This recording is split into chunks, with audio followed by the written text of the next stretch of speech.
Aditya Pratap Singh, again, right now the entire case is in the realm of he said, she said, right? It has not been tried because it can't be tried. The police cannot enter the Raj Yes. Bhavan. Any case, the governor has banned the police, Bengal police, from entering the Raj Bhavan. The governor cannot be questioned. He cannot be prosecuted. There can be no FIR against her. An OSD, an officer of the level of OSD, actually was dragged into court over what allegedly the governor did. Again, as I said, we are not the judge, jury and executioner in this case. We do not know who's telling the truth and who's telling the untruth. My simple question to you is, this becomes a question. If you challenge a governor's immunity, it challenges the basic structure of the Constitution of India. Do you think the Supreme Court will go as far as to read it down, read Article 361 down and remove the immunity for governors across this country if they are being accused of crimes like this?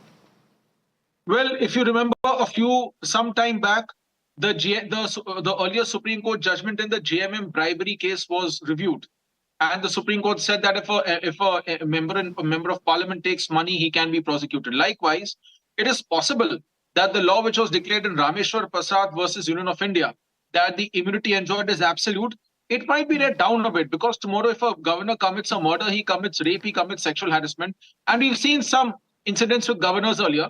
Clearly, the law cannot extend to that. For example, if you look at analogous provisions, 197 CRPC, which is now of course is the BNSS, the protection is extended to public servants who commit offences in the line of duty. So offences which are not committed in the line of duty, which are not relatable to your duties, you cannot enjoy protection in respect of that. So I do expect that the Supreme Court might pass a judgment similar on those lines, that extreme offences which are not relatable to your duties, or which are reprehensible to your moral character, offences of moral turpitude, that you might not be able to enjoy the privilege of Article 361. However, we must also note that the Supreme Court will also take note of the fact that a governor occupies a very key constitutional post. He is not supposed to be part of the local politics.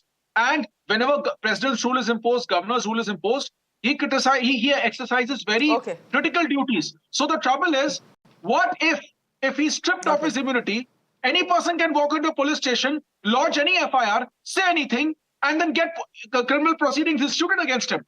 Because we know how many fictitious FIRs get filed. Correct. Huh.